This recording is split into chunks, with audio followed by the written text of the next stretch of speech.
Hello students, how are you today? Meet again in thematic lesson today, and now we will study in subtema 3 lesson 1. Di subtema kali ini kita akan belajar tentang aturan keselamatan di perjalanan. Nah, apa yang kita pelajari pada subtema ini? Yaitu kita akan menulis cerita dengan memperhatikan aturan penggunaan huruf kapital atau penggunaan huruf besar. Nah, ini juga sudah kita pelajari di pertemuan sebelumnya, ya kan? Nah, kita diingatkan kembali supaya anak-anak tidak lupa.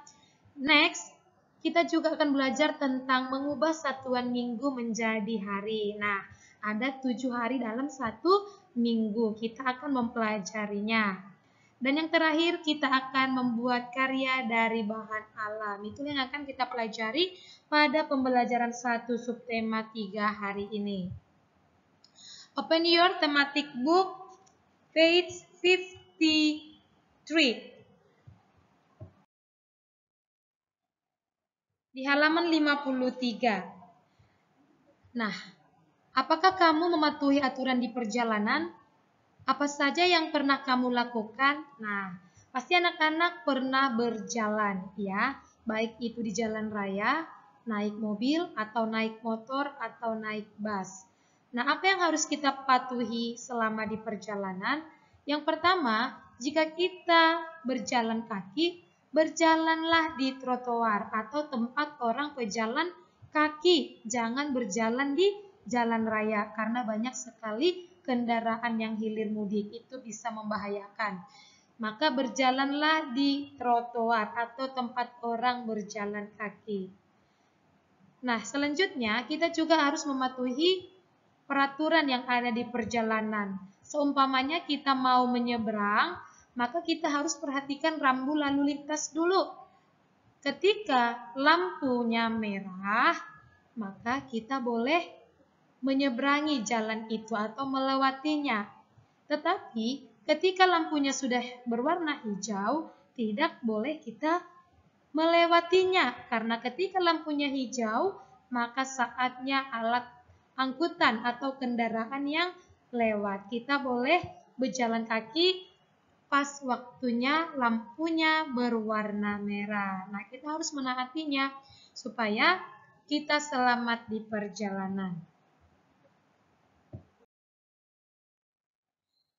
Mari kita amati dan teliti dengan teliti gambar yang ada pada buku kita di halaman 53. Ya, yang pertama coba perhatikan gambar Nina dan ibunya, ya. Mereka berjalan kaki di trotoar atau tempat orang berjalan kaki. Ini ya, sepanjang trotoar ini. Ini biasa kita temukan di pinggir atau di samping jalan raya.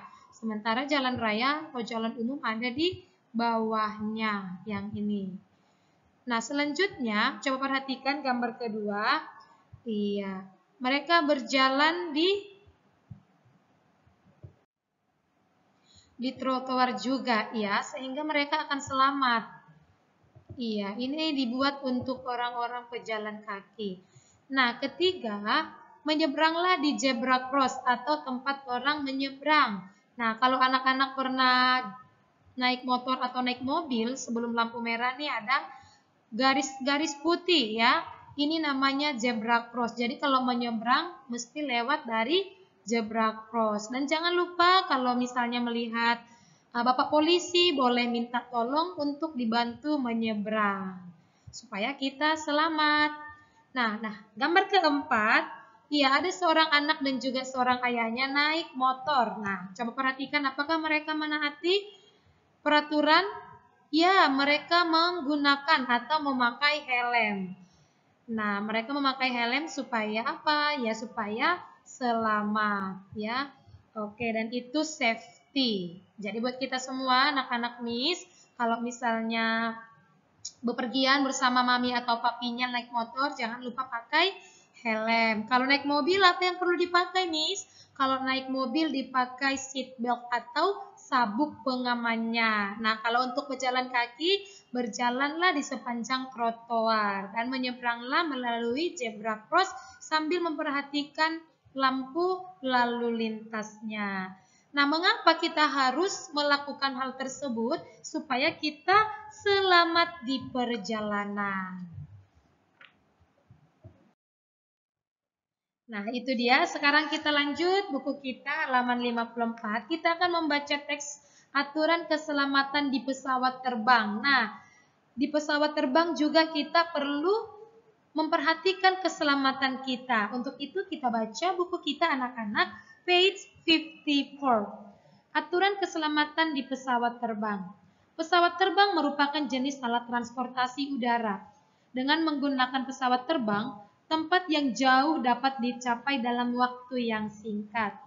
Naik pesawat terbang ada aturannya. Sebelum masuk ke pesawat, petugas bandara akan memeriksa tiket. Para penumpang selanjutnya masuk ke pesawat dengan tertib sesuai waktu yang ditentukan. Duduklah sesuai nomor tempat duduk yang tertulis pada tiket. Pramugari akan menyampaikan petunjuk keselamatan selama di pesawat. Dengarkan dengan seksama. Pasanglah sabuk pengaman sebelum pesawat akan terbang. Terakhir, jagalah ketenangan selama perjalanan. Berdoalah kepada Tuhan agar selamat dalam perjalanan. Nah, ini juga perlu sekali bagi kita anak-anak yang bepergian naik pesawat ya. Biasanya kita naik pesawat kalau menuju tempat yang jauh, misalnya pulang kampung, ke Medan, ke Jakarta, ke Jawa, dan ke Kalimantan misalnya. Perlu kita taati peraturan yang ada pada pesawat itu ya. Nah, bagi yang pernah naik pesawat sudah tahu ya tata tertib yang ada pada pesawat terbang. Apa yang perlu kita pelajari dari teks ini? Ternyata kita diingatkan kembali ya anak-anak ya, yaitu penggunaan huruf kapital atau huruf besar.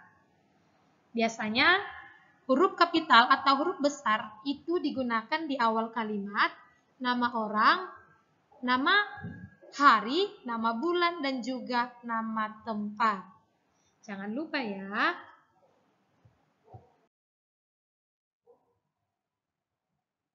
Oke, nah selanjutnya kita masuk ke matematika, page 55.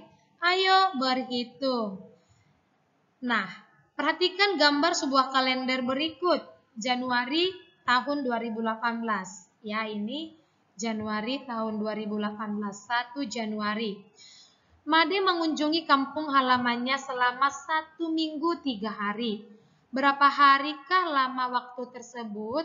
Selain jam, menit, dan detik, terdapat satuan waktu lainnya yaitu minggu dan hari. Di sini dijelaskan ya anak-anak, bahwasanya dalam 1 minggu itu ada 7 hari. Iya, dalam 1 minggu ada 7 hari, yaitu Minggu, Senin, Selasa, Rabu, Kamis, Jumat, dan Sabtu. Nah, ini ada 7. Minggu, Senin, Selasa, Rabu, Kamis, Jumat, dan Sabtu. Jadi, 1 minggu itu ada 7 hari, ya.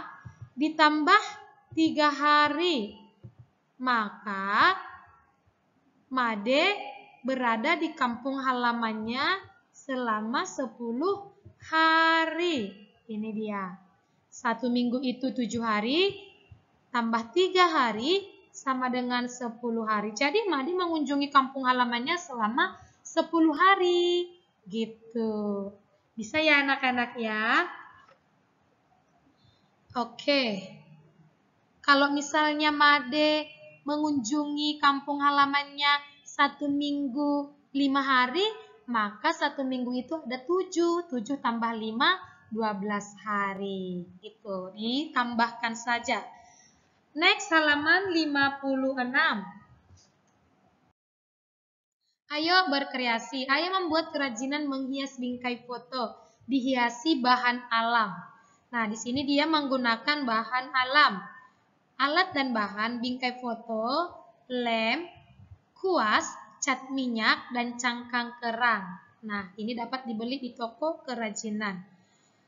Cangkang kerang ya, pasti anak-anak sudah pernah membuat ini atau sudah pernah melihatnya. Langkah pembuatannya, kamu dapat membuat pola warna seperti pelangi atau bentuk hewan. Warnailah cangkang kerang sesuai dengan keinginanmu. Nah, pertama anak-anak warnai dulu cangkangnya. Cangkang kerang itu sesuai warna kesukaan atau warna favorit anak-anak. Nah, anak-anak juga bisa membuat pola warnanya seperti pelangi atau bentuk hewan. Dan yang terakhir, tempelkan cangkang kerang pada bingkai foto. Misalnya anak-anak punya foto waktu di pantai, bisa membuat seperti ini. Oke. Nah, selanjutnya sebagai tugas anak-anak itu ada di halaman 57 page 57 nomor 1. Susunlah kata-kata berikut menjadi kalimat, perhatikan penulisan huruf kapital yang tepat. Nah, jadi di sini ada 3 soal. Anak-anak menyusun kalimat ini menjadi kalimat yang baik dengan penulisan huruf kapitalnya jangan lupa ya, dan dikirim ke teachernya. Oke, nomor 2 kita akan kerjakan bersama-sama. Nina berlibur ke rumah nenek selama 2 minggu 2 hari. Berapa hari kan Nina berlibur di rumah nenek? Nah, di sini sudah jelas ditentukan waktunya itu 2 minggu 2 hari. Maka minggu itu harus kita ubah dulu ke hari karena pertanyaannya berapa hari. Oke, nah 1 minggu itu 7 hari. Berarti kalau ada 2 minggu, 2 dikali 7. Maka 2 dikali 7 adalah 14 hari. Maka 2 minggu itu adalah 14 hari. Nah, setelah kita tentukan dan kita ubah dia ke hari, baru kita jumlahkan hari selanjutnya.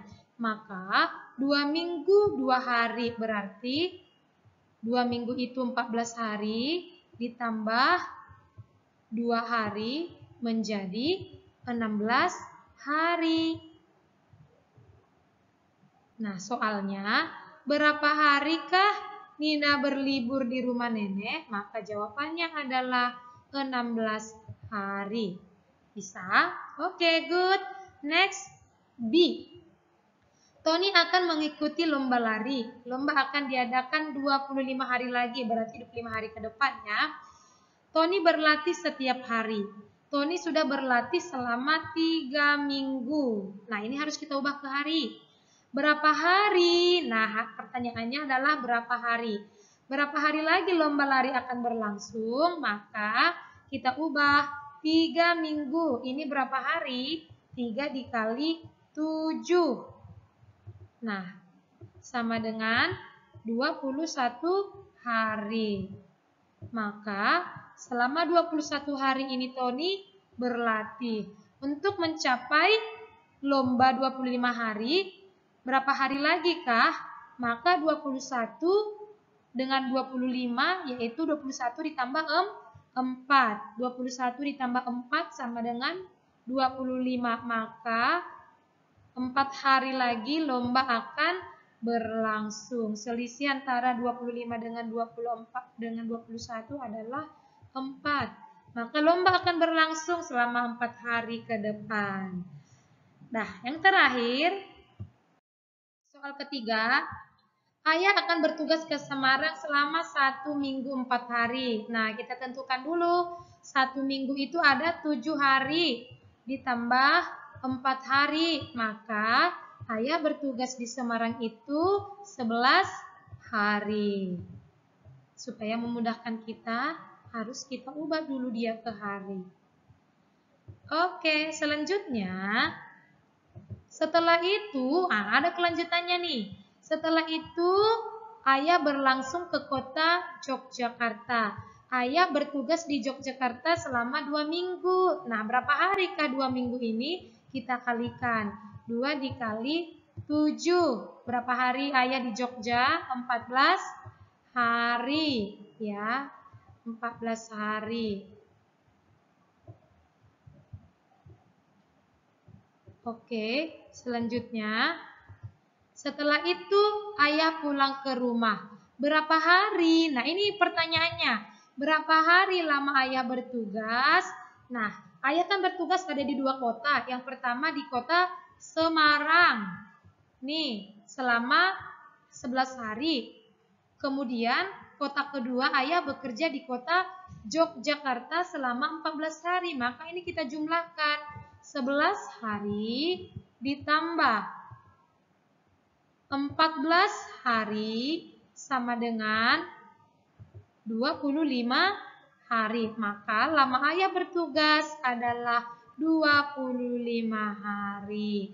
Jadi begitu ya anak-anak ya mengerjakannya ya. Okay students, I think that's all our lessons today.